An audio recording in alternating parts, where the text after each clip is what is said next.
Bonjour les jeunes, je vous avais demandé de faire l'exercice 9.8 qui se trouve à la page 160 de votre polycopier et que je vais donc corriger maintenant. Pour cela, je vais m'appuyer sur mon propre corrigé que je vous ai envoyé et qui a donc cette allure ci. Commençons par lire la donnée de cet exercice qui est, entre parenthèses, un très joli exercice puisque c'est un exercice purement théorique où il s'agit de démontrer des choses. C'est typiquement le genre d'exercice que vous pouvez, le genre de problème de démonstration sur lesquels vous pouvez tomber à l'examen en troisième année. Alors, lisons donc la donnée. En réalité, elle est divisée en deux problèmes. Le premier, c'est montrer que si les conditions d'équilibre sont satisfaites relativement à une origine O, alors elles le sont aussi relativement à toute autre origine O'. Alors, ici, on considère les conditions d'équilibre 1 et 2. Donc, la première condition d'équilibre, c'est celle qui parle des forces. Donc, somme des forces extérieures égale 0 si un objet est en équilibre. Et puis, la deuxième condition, c'est somme des moments de force extérieure est égale à 0 sur un objet qui est en équilibre. Donc, on considère que ces deux conditions sont réunies par rapport à une origine O. Alors, bon, premièrement, si je vous montre le corrigé ici, que je vais donc agrandir bien entendu, voilà. Donc, les hypothèses de départ, c'est que nos deux conditions d'équilibre sont remplies. Donc, en fait, on a ici somme des forces égale 0. Donc, ça, c'est la première condition d'équilibre. Et puis, la deuxième, c'est somme des moments de force est égale à 0. Alors, pardon, CO2 comme ça, voilà. Alors, ce qui est précisé dans la donnée, c'est qu'on considère que ces deux conditions sont remplies par rapport à un point O. C'est écrit clairement, montrer que si les conditions d'équilibre sont satisfaites relativement à une origine O, en fait, ça s'applique pas. Si vous voulez, la première, elle est indépendante justement de O. La première est somme des forces égale 0, qu'on prenne un point O ou un point O', peu importe finalement. Ça, c'est toujours le cas. C'est indépendant du choix du point, de O, on va dire. Donc, du coup, celle-ci, elle est immédiatement répondue pour.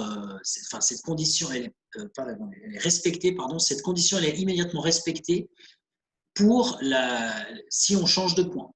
C'est immédiat puisque justement, ça ne dépend pas du point. Par contre, la deuxième condition, elle, effectivement, elle dépend du point O, dépend. C'est dépendant de O. Les moments de force ne seront pas les mêmes si on les définit par rapport à un point O ou par un autre point O'. Et donc, ce qu'il faut montrer, c'est que finalement, la deuxième condition d'équilibre, elle est également remplie si on change de point. Alors ici, on a fait un petit schéma où vous avez le point O ici. Et puis donc, on va considérer un point où il y a une force qui s'applique, que je vais dessiner en bleu, la force, ici. Non, je vais la dessiner en rouge. Pardon. Donc, ici, il y a le fameux point d'application de la force, qu'on voit très bien ici, cette force F ici. Donc, il s'agit d'une force qui agit sur un des points matériels du système, en fait. Imagine, le système, il n'est pas dessiné ici, mais c'est un point qui est dessiné, c'est le point qu'on appellera évidemment I. Et donc, ce point I, il est à l'application finalement de cette force FI par rapport au point O, elle se fait à une distance, une position qu'on appelle RI ici. Alors maintenant, considérons un autre point que je vais dessiner en bleu. Maintenant, on considère un autre point qu'on appelle O'. Alors maintenant, le même point d'application de la force, il aura sa position par rapport à ce point O' sera évidemment différente. Ce sera ce vecteur-là. Et donc, les deux vecteurs, si vous voulez, le vert et le bleu, ici, RI et RI', ils sont reliés par l'intermédiaire d'un autre vecteur que je vais dessiner en jaune, qui est le vecteur D, ici. Ce vecteur D, c'est le vecteur position du point O' par rapport au point O. Donc en fait, ici, ce qu'on peut dire, c'est que le vecteur RI qui est en vert, hein, donc qui part de ce point et qui arrive ici, ce vecteur RI, c'est en fait le vecteur D qui part du même point et qui arrive en O', plus le vecteur bleu qui part de O' et qui arrive au point d'application de la force. Donc on a cette relation ici, très importante. Alors maintenant, qu'est-ce qu'il faut démontrer en fait ici? Ce qu'il faut démontrer, c'est que, donc j'ai dit tout à l'heure, la première condition d'équilibre, elle est d'emblée démontrée parce qu'en fait, elle ne dépend pas du point O. Donc finalement, somme des forces égale 0, que ce soit par rapport à O, O' ou n'importe quel point, c'est immédiatement démontré. Donc ce qu'il faut démontrer, c'est l'autre condition d'équilibre, c'est-à-dire que la somme des moments, mais cette fois par rapport au point O, donc c'est les moments qu'on va appeler MI, la somme des moments MI', hein, puisque c'est par rapport à O', eh bien il faut montrer que c'est égal à 0. Alors comment procéder pour faire ça? Eh bien, on procède de la manière suivante. On part de la deuxième condition d'équilibre appliquée au point O, c'est-à-dire celle-ci, celle-là, l'équation que j'ai appelée numéro 2. On part de ça. Celle-là, on sait qu'elle est vraie, c'est l'hypothèse de départ. Alors maintenant, les MI, à quoi ils correspondent? Eh bien, ces MI, les moments par rapport au point O, par rapport à ce point-là, eh bien, c'est égal au RI, hein, c'est-à-dire ce vecteur-là, RI, cross FI, que je vais dessiner en rouge, ici. Voilà. Donc ça, c'est la définition, hein, ça vient du fait que MI, en fait, tout simplement, c'est la définition du moment, eh bien, c'est égal à RI cross FI. Voilà. Ça vient de la définition, hein, c'est pour ça que j'ai mis def ici, définition du moment. Alors maintenant, ce RI, qui est là, on va l'écrire comme étant égal à D plus RI'. Hein, ce qu'on a dit tout à l'heure. Hein, le RI en vert, on peut l'écrire comme étant égal à ça plus ça. Donc, maintenant, je remplace le RI comme étant D. C'est ce qui a été fait ici, hein, dans la partie suivante. D plus le RI'. Toujours, entre parenthèses, fois, quand je dis fois, c'est produit vectoriel, hein, produit vectoriel avec FI. Alors, on va obtenir deux termes, on peut séparer ces termes, parce qu'ici, on a un plus, puis tout ça, c'est entre parenthèses, hein, en fait, ici, et là, il y a un cross. Donc, on peut distribuer tout ça. Ça, c'est en vertu de la distributivité du produit vectoriel. Hein. Donc, ça se trouve, cette propriété, elle se trouve, je vais quand même vous montrer où c'est, dans votre cours. Non, c'est pas là, c'est plutôt ici, voilà. Donc, hop, c'est dans le cours à la page 44. C'est en fait la condition qui est, enfin, la propriété qui est ici. Hein. Le X, c'est l'équivalent du D, en fait, hein, plus Y, qui est l'équivalent du RI'. Eh bien, là, on développe, hein, ça devient donc D, et puis le tout cross Z, hein, donc vous voyez que ça fait X cross Z plus Y cross Z. Donc, c'est ce principe, cette propriété, qui est la propriété de distributivité du produit vectoriel, voilà, du produit vectoriel, c'est celle-ci qu'on applique, hein, maintenant.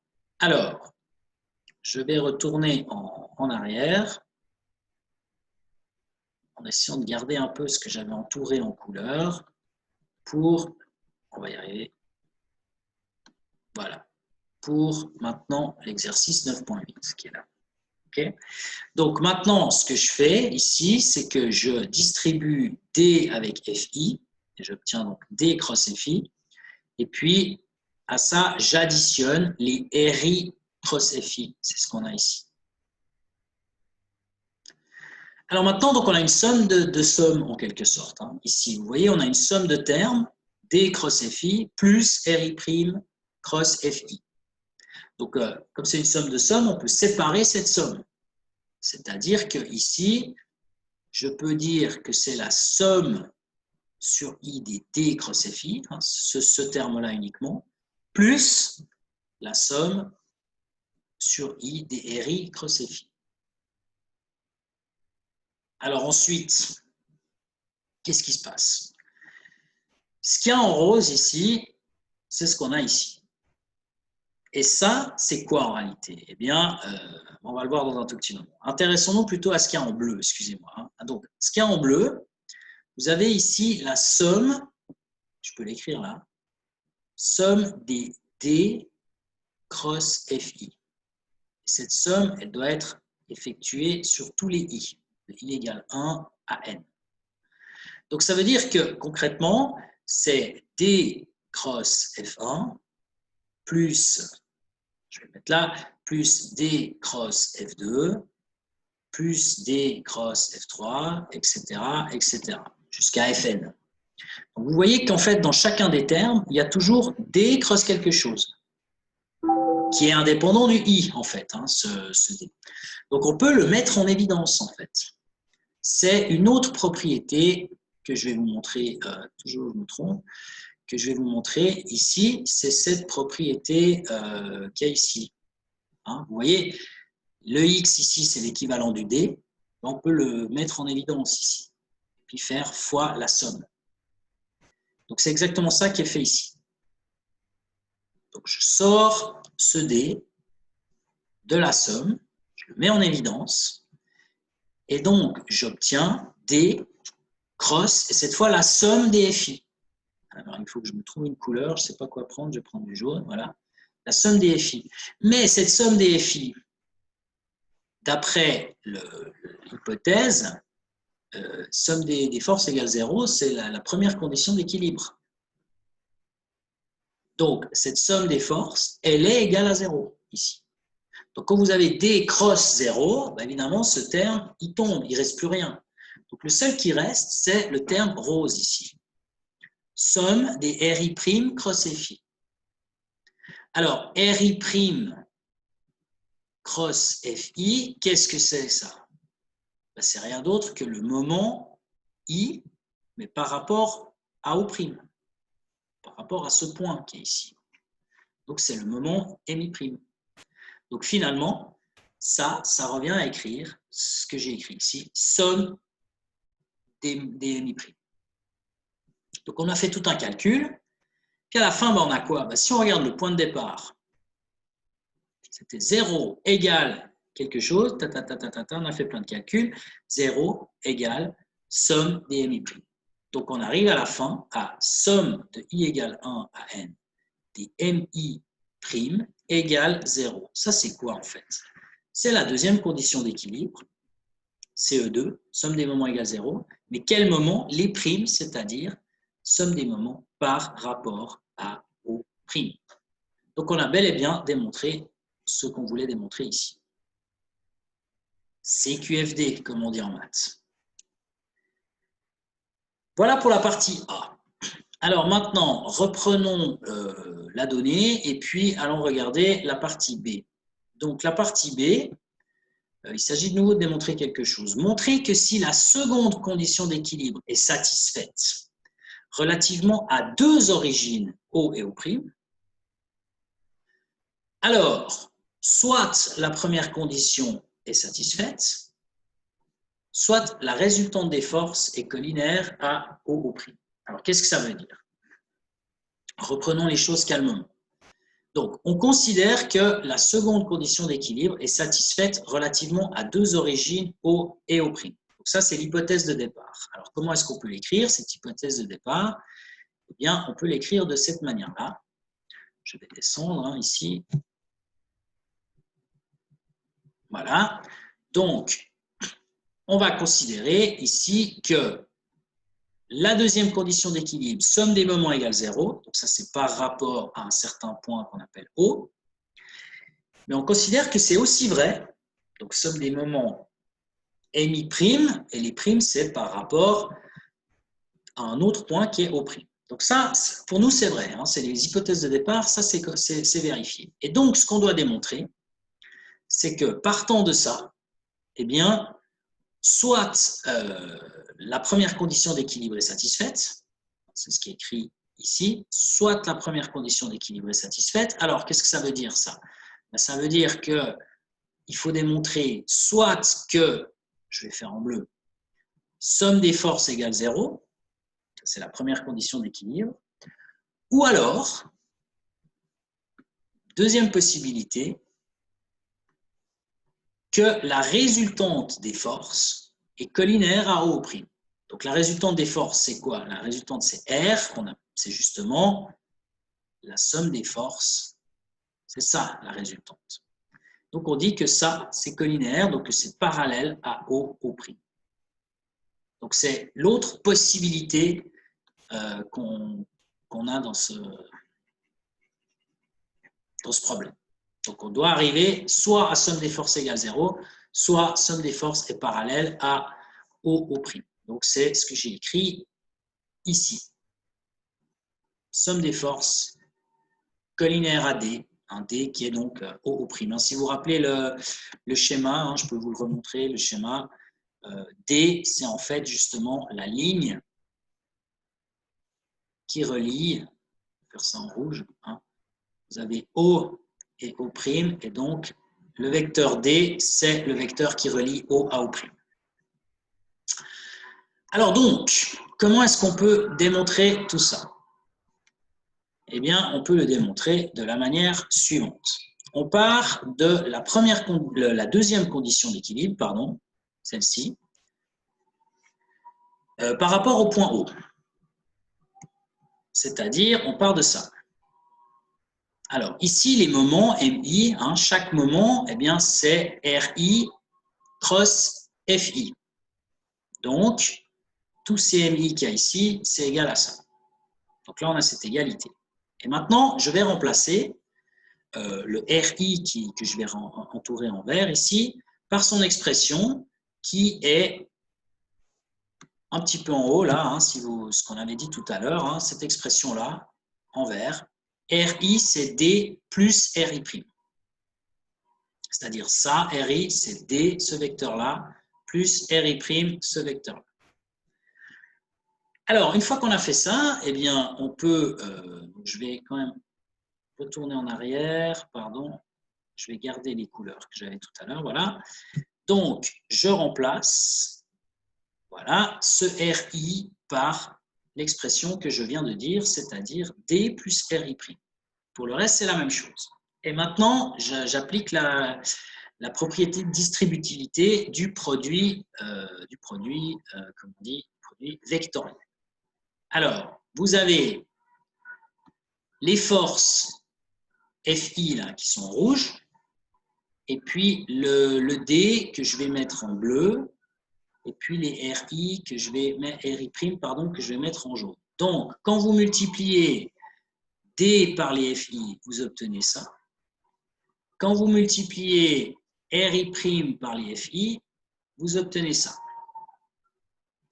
On obtient cette somme. Cette somme, c'est une somme de sommes, en fait, puisque là, il y a la somme, puis ça, elle-même, c'est une somme avec le plus qu'il y a là. Donc, du coup, eh bien, on peut développer tout ça, et donc, on distribue en quelque sorte de nouveau cette somme en deux sommes, deux sous-sommes d'une certaine manière.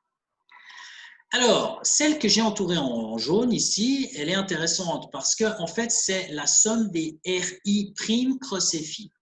Alors, c'est quoi RI'?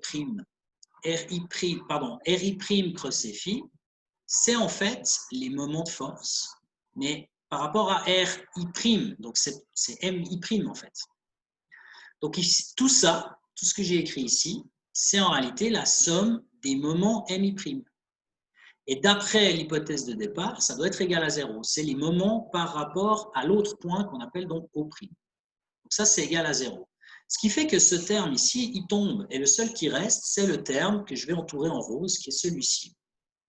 C'est-à-dire somme des D cross FI.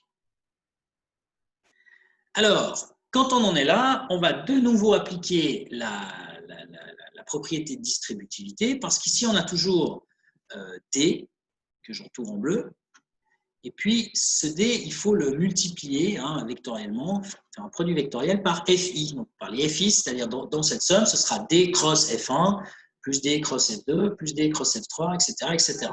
Donc, ce D, je peux le sortir de la somme et faire que c'est considérer que c'est égal à D cross, et maintenant cette somme des FI qu'on a ici. Et la somme des FI, c'est rien d'autre que la résultante, donc je l'appelle R. Donc finalement, mon égalité, elle commence ici, 0 égale plein de trucs qu'on simplifie, et à la fin on obtient ça, D cross R. Alors, si vous avez un produit vectoriel D cross R qui vaut 0, qu'est-ce que ça veut dire? Alors, il y a plusieurs possibilités. Donc, nous, on obtient ça. D cross R égale 0. Alors, la première possibilité, qui n'a pas tellement de sens, c'est que D égale 0. Et si D égale 0, ben, ça veut dire que O égale O'. Donc, finalement, l'exercice, il n'a pas lieu d'être, parce que si les deux points sont les mêmes, ça n'a pas de sens. Donc, ça n'a pas de sens par rapport à la démonstration qu'on veut effectuer. L'autre possibilité, c'est que R égale 0. Alors, ça veut dire quoi? R, résultante des forces égale 0. Eh bien, la résultante, c'est justement la somme des forces. Donc, c'était une des possibilités qu'on pouvait obtenir, hein, si vous vous rappelez la donnée qui est ici. Hein. Dans la donnée, on obtenait que si on partait du principe que la deuxième condition d'équilibre était satisfaite relativement à O et à O', alors soit la première condition d'équilibre est satisfaite, et la première condition d'équilibre, c'est justement somme des forces égale 0. Donc c'est celle-là, justement. Donc là, on y est, quoi, hein, à ce genre de choses. On a démontré ça. Alors l'autre possibilité, bah, comment est-ce qu'on peut obtenir un produit vectoriel qui est égal à 0? Alors pour ça, eh bien, on se souvient je retourne dans la théorie, hein, au cours où je vous ai présenté le produit vectoriel, et je vous avais dit, ça c'était en bas de la page 43, donc je vais juste effacer ça, hein, en bas de la page 43, vous aviez le produit vectoriel ici, voilà. Dans le cas particulier où deux vecteurs A et B sont parallèles, donc ça veut dire collinaire, hein, parallèle, c'est la même chose, collinéaire, c'est la même chose. Eh bien, qu'est-ce que ça veut dire? La direction du produit est indéterminée, mais la norme de celui-ci est alors nulle. Pourquoi? Parce qu'en fait, s'ils sont parallèles, vous avez deux possibilités. Soit il y en a un qui est comme ça, et puis l'autre, il est comme ça. Et donc, dans cette situation, l'angle qui est entre les deux, l'angle gamma vaut 0. Donc, si gamma vaut 0, le sinus de gamma vaut 0 aussi. Et donc, la norme est nulle. Puis l'autre possibilité, eh bien, c'est que vous ayez un vecteur qui va comme ça, et puis l'autre qui est donc collinaire, mais qui va dans l'autre sens, comme ça. Alors, dans cette situation, ben, l'angle gamma, il vaut combien? Il vaut 180 degrés. Et là aussi, hein, si vous mettez sinus de 180, ça fait aussi 0. Donc, au final, la norme du vecteur obtenu par le produit vectoriel est nulle. Donc, le produit vectoriel est nul si on a deux vecteurs qui sont collinaires. Donc, c'est le seul moyen d'obtenir ça. Et effectivement, bah, c'est la deuxième possibilité qui est évoquée dans la donnée. C'est que si finalement, dans notre problème, on a le produit vectoriel de D avec R, hein, ce qu'on avait dit ici, hein, ce qui est encore là avec cela, bah, il y a ces deux possibilités. Une qui n'a pas de sens, une qui a du sens, qui est donc la résultante des forces soit nulle, c'est ce qu'on appelle la première condition d'équilibre, ou l'autre, c'est-à-dire que D et R soient collinaires. Et donc, celle-là, je vais la mettre en jaune. Hein, donc, il faut que R, ou hein, l'autre possibilité, c'est que R soit parallèle à D. Et je vous rappelle que D, c'est O'. Hein, voilà. Donc, ce sont les deux possibilités qu'on obtient si on part du principe, de l'hypothèse de départ, que la deuxième condition d'équilibre, elle est vraie par rapport à deux points O et O'.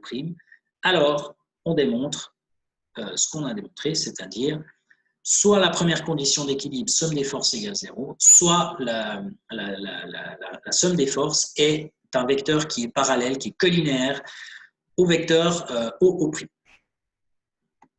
C'est QFD. Voilà pour cet exercice 9-8 qui était le dernier de la série 9.